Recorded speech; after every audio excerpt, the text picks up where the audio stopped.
novo, professora Cidinha, no canal Leitura e Leiturinha. Isso. E hoje nós vamos aprender um pouquinho sobre a pesquisa.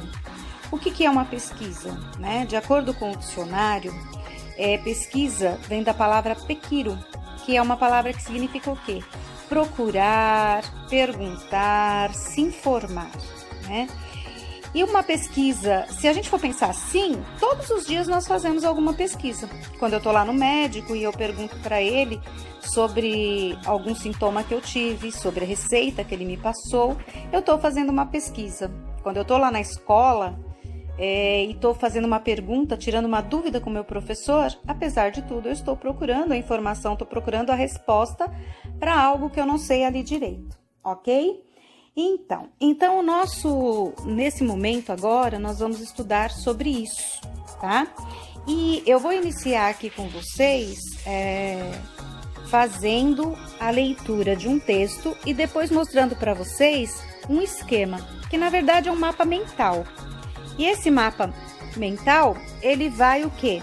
Mostrar para vocês que muitas vezes a pesquisa que a gente vai fazer é bom que a gente vai anotando em tópicos, tudo, pegando as coisas mais importantes, né? Retirando daquele texto para que a gente entenda melhor aquele texto. E de repente até reescrevê-lo, para que a gente realmente entenda sobre a pesquisa que eu estou fazendo. Então não adianta esse negócio de vou lá na internet, por exemplo, né? Hoje o site do Google, maravilhoso, com muitas informações, mas eu pego e vou pesquisar sobre um assunto que o professor, por exemplo, me pediu, né? Vou pesquisar aí sobre a pandemia. Vou pesquisar sobre a pandemia da Covid em 2020. Mas eu pego um texto lá do Google, simplesmente, não sei direito quem escreveu aquele texto, e coloco lá para o meu professor. Será que eu aprendi alguma coisa com essa pesquisa? Acredito que não. Então, aqui hoje, a gente vai aprender um pouquinho sobre isso, ok? E é por isso também que muitas vezes quando o professor pede um trabalho para vocês de pesquisa, né, não é só ir lá pesquisar, retirar o texto, copiar, imprimir e levar para o professor. Ele pede para vocês montarem um trabalho de pesquisa, ou seja, pede para colocar uma capa, identificando quem foi que fez, colocar uma introdução para sobre o que vocês vão falar naquele trabalho, né? O que vocês vão abordar naquele trabalho. Depois também o professor pede para que vocês retirem as informações mais importantes e deixem ali. E depois, no final de tudo, que vocês coloquem também uma bibliografia.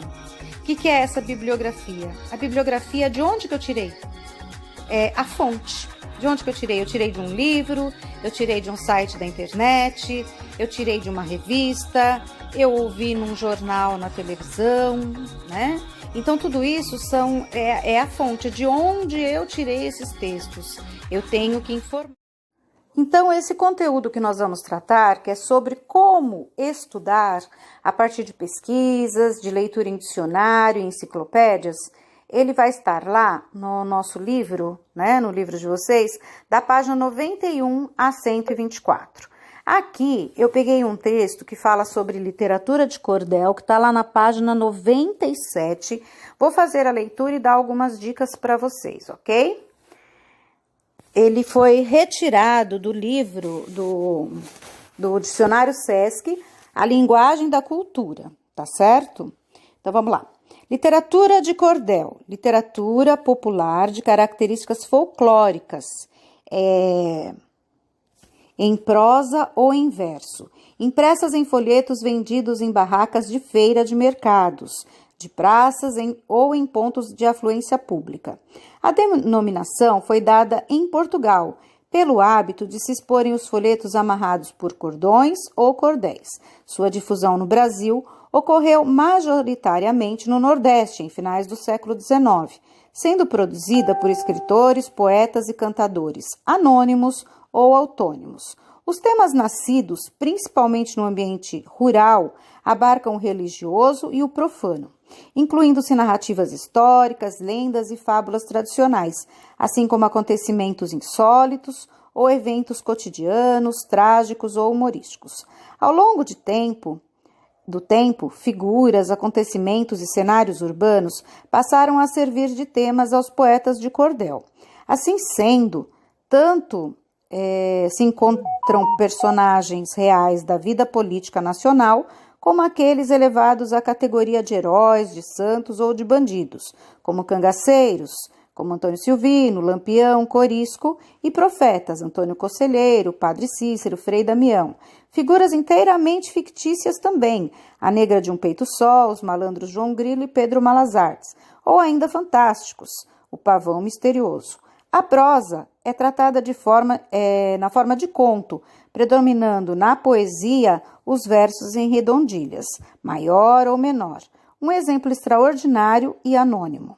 No tempo em que os ventos suis faziam estragos gerais, fiz barrocas nos quintais, semeei cravos azuis. Nasceram esses tafuis, amarelos como cidro, prometi a Santo Isidro levá-los quando lá for, com muito jeito e amor, em uma taça de vidro. E aí tem aí, né, o Colchetes, as reticências, dizendo para a gente que esse texto ainda continua. Quem escreveu ele foi o Newton Cunha, lá nesse dicionário. Abaixo nós temos o glossário. E esse glossário, ele traz as palavras ali, que inclusive estão em verdes lá no nosso texto. Por quê? Porque são palavras que não faz parte do nosso cotidiano, nós não usamos todo dia. Então, muitas vezes nós temos que pesquisar aonde essas palavras? No dicionário. Ou aqui no livro, eles já trazem essas algumas coisas aí para a gente entender um pouquinho, tá certo? Depois, eu não vou ficar explicando essas palavras agora, mas nós vamos lá para o esquema. Esse esquema, ele é como se fosse um mapa mental. E nesse esquema, a gente pode ter também aí o mesmo texto, só que de uma maneira bem simplificada, para que a gente entenda melhor. Então, o que é literatura de cordel? Literatura de cordel pode ser um texto, uma história contada em versos ou em prosa, tá? Então, quais são as características? Ela vem de literatura popular, características folclóricas, como eu disse, em prosa e verso, impressos em folhetos vendidos em barracas. Quais são os temas? Religioso e profano, narrativas históricas, lendas, fábulas, acontecimentos insólitos, eventos cotidianos, trágicos ou humorísticos, figuras e cenários e acontecimentos urbano. De onde originou-se, né? De onde vem? É de origens europeia, vem mais precisamente de Portugal, pelo hábito de se exporem os folhetos amarrados por cordões ou cordéis. Como foi a difusão no Brasil? Principalmente no Nordeste, final do século XIX, e poetas e cantadores anônimos ou autônimos, que também tem toda essa definição, tá? Então, nesse capítulo que nós estudamos aí, da páginas 91 a 124, nós temos aí como estudar a partir de pesquisas, como vocês vão fazer melhor um trabalho para o professor, tá certo? Então, se você faz o texto, ele serve para você apresentar para o professor, mas se você fosse apresentar esse texto num seminário, numa apresentação para os seus colegas, você teria que fazer o quê? Resumir, fazer esse mapa mental, esse esquema, para que você entendesse melhor do que se trata e pudesse explicar para todos. Então, eu espero aí que vocês tenham entendido direitinho, né, sobre como estudar a partir de pesquisas, a partir da leitura, né, de um dicionário, quando nós queremos saber o que significa aquela palavra, ou numa enciclopédia, num livro, numa revista, até mesmo num site, tá? E continuem assistindo às minhas aulas e um beijo.